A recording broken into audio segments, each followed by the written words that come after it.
Salmo de número 124.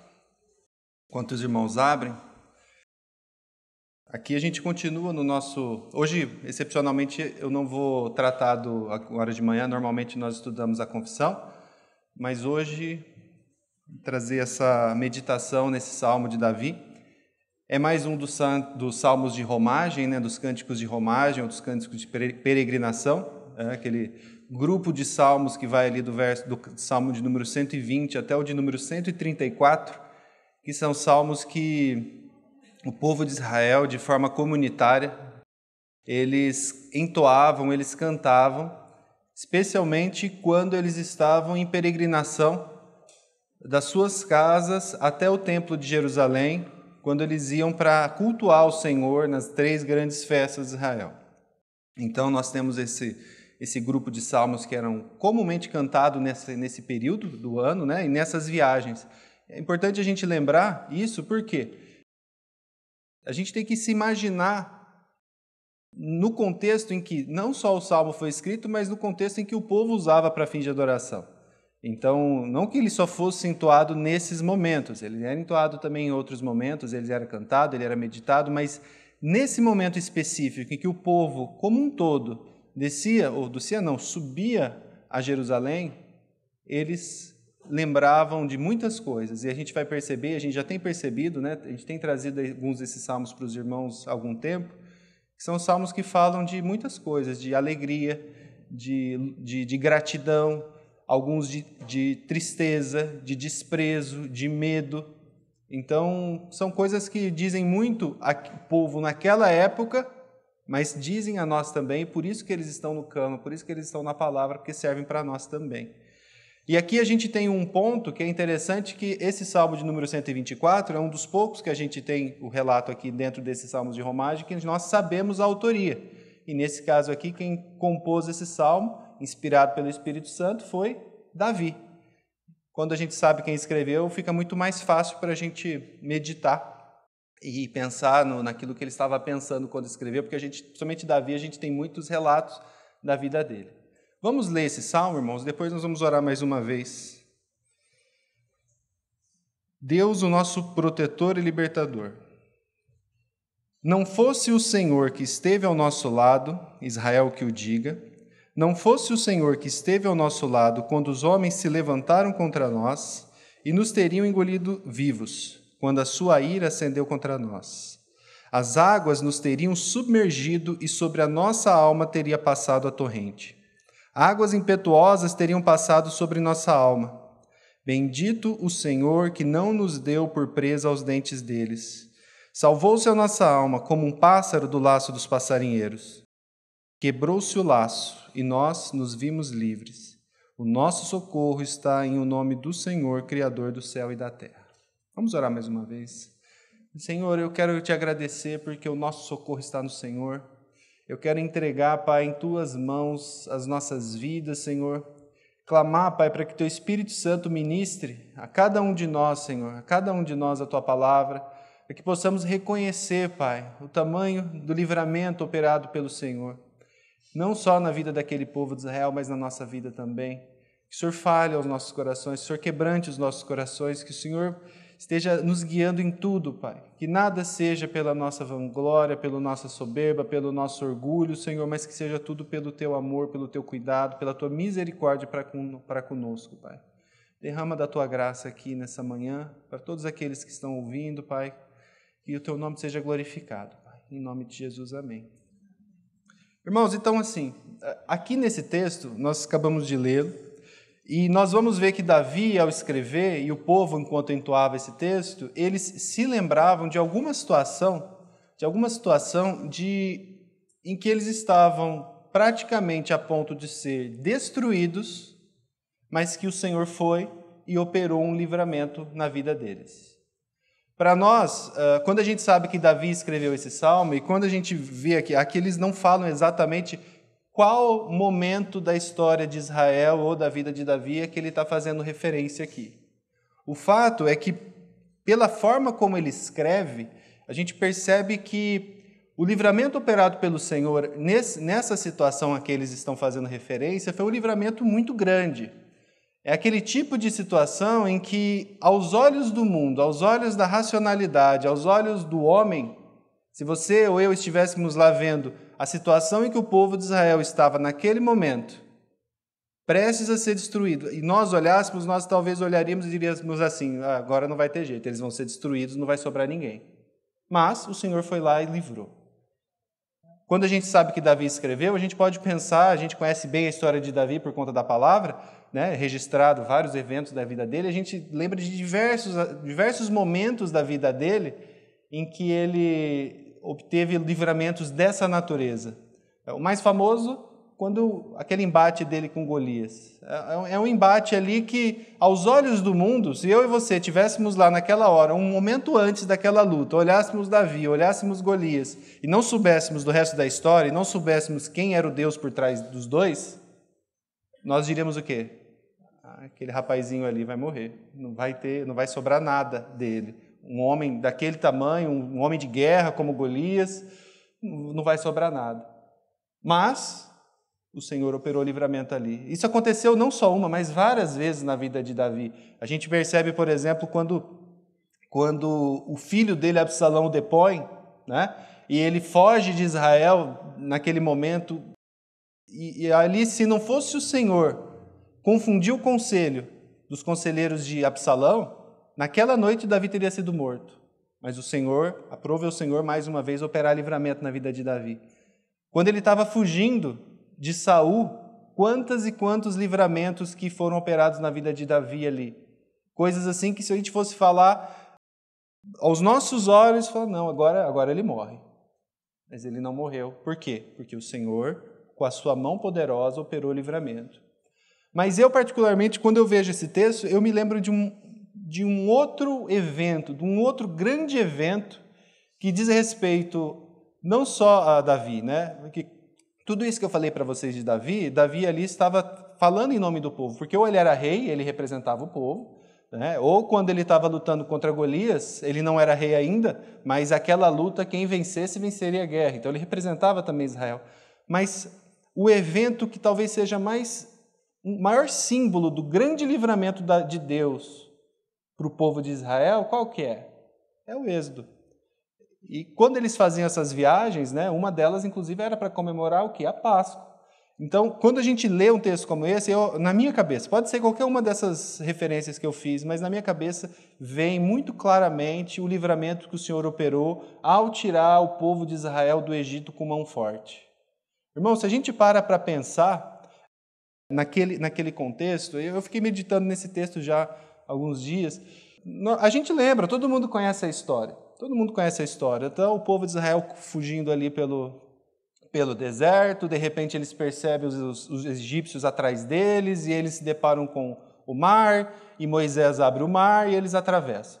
E a gente se lembra disso, mas uma coisa, até conversando com o irmão Flávio, a gente às vezes se esquece que essas coisas aconteceram no tempo e no espaço, com pessoas igual a eu e igual a vocês, durante um dia que devia estar quente, e eles estavam cansados, eles estavam correndo, eles estavam com medo, e eles olhavam para trás, e eles viam o povo dos egípcios, e eu fiquei pensando nisso, eu fiquei pensando nos egípcios. Imagina você olhar para trás e olhar um egípcio, o povo mais poderoso naquele momento da história no mundo eram os egípcios. O povo de Israel era um bando de escravos que estavam escravizados há 400 anos ali. O que eles tinham para combater? Eles não tinham nada, eles seriam dilacerados. Pense naqueles egípcios, o ódio, a ira que eles tinham. Há poucos dias atrás, todos eles possivelmente haviam perdido seus filhos. E eles sabiam que a culpa daquilo era daquele povo e do Deus daquele povo. Imagina a ira desse povo para o desejo de destruição e de sangue que eles tinham. E você, um ex-escravo, fugindo, sem nenhum tipo de capacidade de reação, carregando ali filhos, idosos, doentes, animais, tudo que você tinha, e você olha para trás e vê aquele povo altamente militarizado, com armas e com ódio real. Eles não estavam lutando só porque alguém mandou eles lutar, eles estavam lutando com ira de fato, e de repente você olha e tem um mar na sua frente. Imagina o sentimento de desespero desse povo. E mais uma vez, se eu e você estivéssemos lá, bem nessa hora que eles se deparam com o mar, que eles olham para trás eles olham e vê os egípcios, e se a gente não soubesse quem era o Deus daquele povo, qual que seria nosso veredito? Não vai sobrar um. Vão todos ser destruídos. Mas o Senhor vai e opera um grande livramento ali. Esse salmo, ele é um salmo que faz referência a um livramento desse tipo. Se não for o Senhor que estivesse ao nosso lado, e nós teríamos sido destruídos. E é interessante, se vocês forem percebendo, né, Davi, ele cuida aqui para nos dar algumas ilustrações. Eu gosto muito de usar ilustrações, para a gente tentar enxergar um pouco melhor o texto. Aqui eu nem preciso fazer, porque Davi já fez isso. Mas prestem atenção nas ilustrações que Davi faz em relação a essa destruição que iria recair sobre o povo de Israel. Prestem atenção. No verso 3, ele usa a seguinte expressão: que se não fosse o Senhor, eles nos teriam engolido vivos. No verso 4 e 5, ele vai usar uma outra ilustração. Se não for o Senhor, as águas nos teriam submergido e sobre a nossa alma teria passado a torrente. Águas impetuosas teriam passado sobre nossa alma. No verso 6, bendito o Senhor que não nos deu por presa aos dentes deles. São 3 figuras muito pesadas. Ser destroçado por um animal, ser engolido por um animal e morrer de alguma forma afogado. O mar passaria por cima, o rio passaria por cima. Em todas essas 3 situações, elas têm algo em comum. A destruição é total. Que você não tem nenhum cadáver que vai sobrar depois para a gente poder fazer algum tipo de cerimônia fúnebre, não. A destruição era tão terrível que não sobraria nem um corpo. As 3 figuras, elas mostram isso, uma destruição definitiva, uma destruição eterna, uma destruição que não tem o que você fazer. Cadê aquela pessoa? O rio levou, o mar levou, a gente talvez nunca mais vai ver nem o cadáver dela. Cadê aquela pessoa? Os animais comeram. Então, era um tipo de destruição assim muito, muito terrível, né? As pessoas, até hoje, elas levam muito em consideração você poder enterrar os seus mortos. Aqui não teria nem a possibilidade de fazer isso. Então, isso aqui, irmãos, eu estou falando só para a gente ter uma noção, para ter uma ideia, de acordo com o texto, que tipo de livramento que foi operado pelo Senhor em relação ao povo de Israel. E tem mais um detalhe que eu queria pontuar. Verso 7. Quando a gente vai para o verso 7, o texto diz o seguinte: salvou-se a nossa alma como um pássaro do laço dos passarinheiros. Quebrou-se o laço e nós nos vimos livres. Esse texto ele vai mostrar para nós que essa destruição, ela não somente era iminente, ou seja, ela estava prestes a acontecer, não somente ela era terrível e estava para acontecer, mas também que o processo de destruição já havia sido iniciado. O texto vai dizer que o laço precisou ser quebrado, ou seja, o laço já havia sido preso. Eles ainda não haviam sido destruídos, mas o circo já estava armado. É como se alguém fosse condenado à cadeira elétrica, por exemplo. Ele ainda não foi levado à cadeira, ainda não começou o procedimento de choque, mas ele já está preso. Ele já está esperando, lá no corredor da morte, esperando aquele momento. Aqui o texto deixa claro para nós que esse processo de destruição que estava prestes a acontecer já havia sido iniciado. E que a operação de salvamento do Senhor não era simplesmente de livrar o povo de algo que poderia acontecer se ele não fizesse isso, também, mas de resgatar o povo de algo que já havia começado. O povo ainda não tinha sido destruído, mas o processo que iria culminar na destruição deles já havia sido iniciado. O verso 7 deixa isso claro, né? O laço já tinha sido, aqui ele está fazendo uma referência, né? O passarinheiro, a uma arapuca mesmo, né? A uma armadilha para pegar um animal, um pássaro no caso. E o animal ainda não havia sido morto. O pássaro não havia sido morto, mas ele já estava preso. Essa era a situação de Israel. Se a gente pensar lá no Êxodo, por exemplo, aquele momento que eles estavam ali fechados, sem ter para onde ir, claramente é um momento em que o processo de destruição já estava iniciado. Contudo, a gente tem o verso 7 e o verso 8, que vão dizer o quê? Salvou-se a nossa alma. Como um pássaro do laço dos passarinheiros, quebrou-se o laço e nós nos vimos livres. O nosso socorro está em o nome do Senhor, Criador do céu e da terra. Nesse momento, eles dão graças ao Senhor. Lembre do que a gente está falando aqui, de um texto em que pessoas, uma comunidade, um povo, se lembra de algo glorioso que o Senhor fez, que o Senhor, se o Senhor não tivesse feito, eles teriam todos sido destruídos, e eles cantam isso, eles lembram disso, eles entoam louvores em relação a isso. Eles contam essa história da terrível destruição que estava proposta a eles, e eles terminam com esse reconhecimento do cuidado e do amor do Senhor. Ele começa falando que se não fora o Senhor, e ele termina dizendo: o nosso socorro está em o nome do Senhor, Criador do céu e da terra. Então, esse salmo é um salmo que faz que o povo de Israel ele se lembra do que ele passou, ele se lembra daquilo que ele passou, ele reconhece que se não fosse o Senhor, eles teriam sido destruídos, e ele dá graças ao reconhecer que o Senhor, o nosso Deus, Criador dos céus e da terra, foi e os salvar as almas de todos eles. Aqui, irmãos, é um salmo de gratidão, claramente é um salmo de ações de graças, né? Eles lembram de uma situação terrível, lembram do livramento e lembram de quem operou essa salvação, que foi o nosso Senhor. A partir disso, nós entendemos o texto, o que o texto quer dizer, qual era o contexto em que ele foi escrito. A gente vai trazer uma aplicação, 2 aplicações que eu quero trazer para os irmãos, para nós. Primeiro ponto aqui, irmãos, se a gente for ver, essa lembrança que o povo de Deus tem aqui, e que nós devemos ter também, de termos um coração grato. O povo de Deus aqui, ele estava se lembrando de uma situação muito específica, e que se dependesse simplesmente das circunstâncias do dia a dia, ali, da situação do que eles estavam passando, o normal seria eles terem sido destruídos. Mas eles se lembram daquilo, eles se lembram que o Senhor operou salvação na vida deles, e por isso eles dão graças a Deus.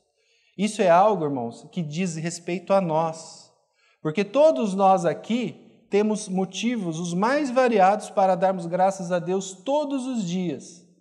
Por N livramentos. Talvez você se lembre de livramentos assim: eu quase morri, uma vez eu quase fui atropelado, eu sofri um acidente e meu carro foi destruído e eu saí sem nenhum ferimento. Todo mundo aqui possivelmente vai se lembrar de situações assim. Mas não só isso, situações até mais simples. Irmãos, se não fossem as misericórdias do Senhor se renovarem todas as manhãs, nós não estaríamos aqui. Nós temos que lembrar, o Senhor nos dá sustento, o Senhor nos dá cuidado, o Senhor nos dá saúde. Ah, mas eu tenho doença. Sim, mas você ainda tem uma vida, né? Alguns não têm. E além de tudo isso, se você está aqui, você crê no Senhor Jesus, crê que Ele é o Senhor e Salvador da tua vida, acima de tudo isso, todos os dias, irmãos, a gente deveria se colocar diante do Senhor de joelhos e agradecer pela salvação que Ele operou em nós. Foi um milagre, irmãos. A gente tem que reconhecer isso. Foi um milagre o que Ele fez. Nós estávamos propostos a ir para o inferno, mas o Senhor foi lá e operou uma grande salvação em nós. Nós temos que dar graças a Ele por isso. Graças, ter um coração grato. Se eu não tenho um coração grato, o que isso vai acontecer? Digamos que você creia de fato no Evangelho, mas você não tem um coração grato. Você é alguém que não tem problema em orar pedindo coisas, você não tem problema em orar suplicando a coisas, mas você tem dificuldade em agradecer, ou você não reconhece as muitas bênçãos de Deus na sua vida. Vocês se lembram quando a gente estudou aqui sobre a questão da ansiedade, os antídotos para a ansiedade? E lá em Filipenses capítulo 4, verso 6, a gente tem muito claro o que lá? Não andeis ansiosos de coisa alguma, antes sejam conhecidas diante de Deus todas as vossas petições com súplicas e ações de graças.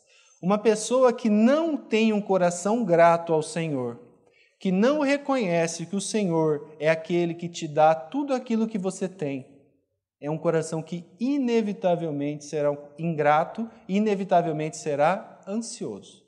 Ele não consegue. Por que ele é ansioso? Porque ele não se entrega a um cuidador, a um pai. Quando eu olho para tudo aquilo que eu tenho na minha vida, coisas que eu considero boas ou ruins, mas para o cuidado do Senhor da minha vida até aqui, e eu reconheço que foi o meu Deus, que foi o meu Pai quem me deu, naturalmente o meu coração vai ser grato. Vai dizer o quê? Imediatamente para o futuro. Eu não sei o que vai acontecer amanhã, mas o Deus que me sustentou até hoje, Ele vai continuar me guardando.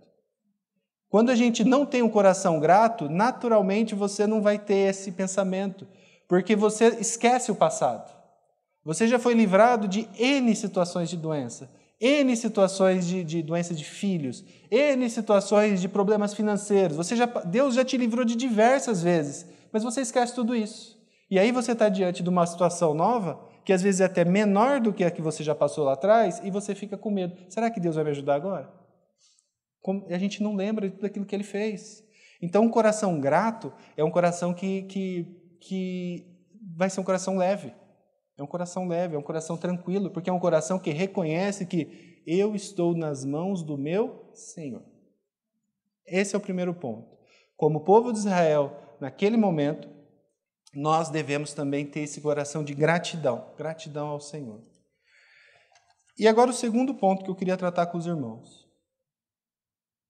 Quando a gente olha para esse texto, a gente está falando de uma situação bem específica, ocorrida lá 3.000 anos atrás, se a gente for pensar no Êxodo, mais ou menos, né?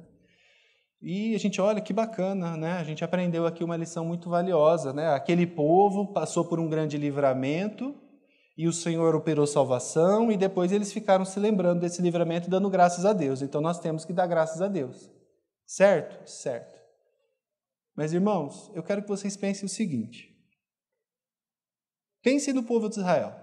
Pense nessa situação que nós aqui descrevemos. Era um povo que estava prestes a ser destruído. O processo de destruição que estava proposto a eles já havia iniciado. Eles não tinham o que fazer porque eles não tinham meios de se salvar. Mas aprove ao Senhor ir lá e mesmo sabendo que aquele povo iria ser destruído, que eles não tinham o que fazer, aprove ao Senhor ir lá e resgatar aquele povo com mão forte, um ato totalmente soberano dele, um ato totalmente da vontade dele, um ato feito totalmente por amor a ele, porque se ele não fizesse isso, aquele povo seria destruído. Essa é a história de Israel, no Êxodo. Mas essa é a nossa história também. Qual a diferença que tem daquela situação ali, foi física e muito clara, da nossa situação? Queridos, todos nós que estamos aqui, sem exceção, estávamos já com o nosso processo de destruição definitiva já ligado. Todos nós aqui nascemos em pecado, todos nós aqui estávamos caminhando rumo à destruição, como o povo de Israel estava. E se não fosse o Senhor vir e operar aquela grande salvação no dia em que Ele te regenerou e no dia que Ele te salvou, através da palavra do Evangelho, né? Quando você creu que Jesus Cristo morreu na cruz, no seu lugar, eu e você teríamos sido destruídos de forma definitiva, como a gente viu aqui que o povo de Israel teria sido. Vocês entendem que esse texto, ele fala para nós hoje, isso aqui é a nossa história, irmãos, é a nossa história. Nós estávamos prestes a ser destruídos, nós estávamos com a destruição na nossa frente o tempo todo. Quando eu falo de destruição aqui, é uma destruição mais terrível, porque quando a gente olha para o Êxodo, a gente está falando de uma situação de morte. Morreu, acabou, né? Acabou. Eles, é uma morte física, né? Eles seriam mortos ali. A nossa destruição, nós já sabíamos o que estava proposto a nós. Não era só a morte física, mas seria a condenação eterna ao inferno. Algo muito mais terrível. Um lugar em que nós seríamos eternamente punidos pela nossa ofensa a um Deus que é eterno. E por isso que ela tem que ser eterna. Porque a sua ofensa foi contra um Deus eterno. Então a sua ofensa é eterna e a sua punição tem que ser eterna. É por isso que o inferno não vai ser um lugar onde as pessoas serão destruídas e acabou. Quando você quando você comete um ato, uma transgressão que tem duração eterna, você precisa de uma punição eterna também. E isso é muito sério, irmãos. E se não fosse o Senhor, como diz aqui o salmista, se não fora o Senhor, nós teríamos sido destruídos. Aqui eu queria pedir para os irmãos abrirem um texto. Agora eu quero ver quem está lendo a Bíblia em casa. Sofonias. Vamos ver, Sofonias. Esse texto de Sofonias, irmãos, eu estava meditando, né, quando eu estava preparando esse estudo, e é um texto que a gente não conhece tanto. A gente conhece muitos textos que indicam a nossa situação sem o Senhor. O que iria acontecer conosco se o Senhor não operasse a sua grande salvação em nossas vidas. Esse texto talvez é um texto que a gente não leia tanto, que a gente não conheça tanto, mas é um texto que me impactou demais. Ele chamou muito a minha atenção, e eu falei, não, eu vou compartilhar, eu não quero ser impactado sozinho, eu quero compartilhar isso com outras pessoas, assim, porque eu já havia lido, mas o Senhor não tinha me dado esse senso de temor como eu tive dessa vez. Eu quero compartilhar com os irmãos. Esse texto aqui, irmãos, só para contextualizar, é uma profecia, né? É uma profecia do profeta Sofonias, e aqui ele está falando do grande dia do Senhor. É um tipo de profecia que teve um cumprimento naquele momento, quando Israel ali é tomado pelas nações, mas como muitas das profecias da Bíblia, ele tem duplo cumprimento. Ele aponta para aquela destruição que estava iminente ali, naquele momento, física, mas aponta também para o grande dia do Senhor, que é quando o Senhor vai voltar em definitivo com juízo, no grande dia do juízo, né? Então, esse texto aqui ele vai fazer referência ao dia do Senhor, ao grande dia do juízo. E aqui, qual que é o ponto que eu quero que vocês atentem? Aqui não é para ninguém, para aqueles que creem no Senhor Jesus, não é para ter medo, mas é para temer. E é diferente, a gente não precisa ter medo, porque o Senhor Jesus ele morreu na cruz no nosso lugar, exatamente para que nós não precisássemos comparecer no dia do Senhor nus, sujos e com as nossas obras sujas e rotas na nossa mão para oferecer para Deus, para um Deus 3 vezes santo. Se o Senhor Jesus Cristo, se você reconhece que Ele morreu na cruz, no seu lugar, você não vai precisar se comparecer diante de Deus dessa forma. Você vai poder comparecer diante do Senhor com as vestes do Cordeiro, lavados pelo sangue do Cordeiro, com a justiça do Cordeiro. Isso é motivo de temor. Glória a Deus por isso. Eu vou me colocar ali com temor. Aquele temor reverencial do Pai, né? E em gratidão com o Filho que fez isso por mim. Mas aqui esse texto ele vai indicar de uma maneira muito clara a sensação ou como que aquelas pessoas que vão se colocar diante do Senhor, diante do Deus 3 vezes santo no dia do juízo, sem o cuidado, sem estar protegido pela obra justificadora de Jesus Cristo. Vamos ler então. Está perto o grande dia do Senhor, está perto e vem chegando depressa. Atenção! O dia do Senhor é amargo e nele clamarão até os poderosos. Aquele dia será um dia de ira, dia de angústia e tribulação, dia de ruína e destruição, dia de trevas e escuridão, dia de nuvens e densas trevas, dia de toque de trombeta e gritos de guerra contra as cidades fortificadas e contra as torres altas. Trarei angústia sobre as pessoas e elas andarão como se estivessem cegas, porque pecaram contra o Senhor. O sangue dessas pessoas será derramado como pó e a sua carne será espalhada, como esterco. Nem a prata nem o ouro poderão livrá-las no dia da ira do Senhor. Mas pelo fogo do seu zelo, ou seja, é por conta do zelo do Senhor que o dia do Senhor virá, a terra será consumida, porque ele certamente fará a destruição total e repentina de todos os moradores da terra. Vamos abrir em Apocalipse capítulo 6, irmãos. E aí vocês vão ver como é parecido a profecia agora de Apocalipse, João falando, é muito parecido nos termos, é muito semelhante. Apocalipse capítulo 6. Aqui ele vai falar de quando o 6º selo se abre, e ele diz assim, no verso 14: E o céu recolheu-se como um pergaminho quando se enrola. Então, todos os montes e ilhas foram movidos do seu lugar. Os reis da terra, os grandes, os comandantes, os ricos, os poderosos e todo escravo e todo livre se esconderam nas cavernas e nos penhascos dos montes e disseram aos montes e aos rochedos: Caí sobre nós e escondei-nos da face daquele que se assenta no trono e da ira do Cordeiro, porque chegou o grande dia da ira deles. E quem é que pode suster-se? Irmãos, o que eu quero que fique claro aqui é o senso de desespero e de sensação de impotência de todo aquele que se encontra diante do Senhor nosso Deus sem estar protegido por Cristo Jesus. O desejo dessas pessoas, e aqui o texto é claro, os grandes e os pequenos, escravos, livres, reis, era de se enfiar debaixo de montanhas e cavernas, e eles preferiam que aquelas montanhas caíssem sobre eles, os esmagasse completamente, se fosse possível, para que eles não fossem expostos à santidade de Deus sem estarem protegidos pelo sangue do Cordeiro. Olha o quão terrível é isso, irmãos. Isso aqui dá a sensação para nós, dá a noção do tamanho da destruição que estava proposta a cada um de nós, se não fosse o Senhor, através da sua mão poderosa, ter vindo e nos resgatado.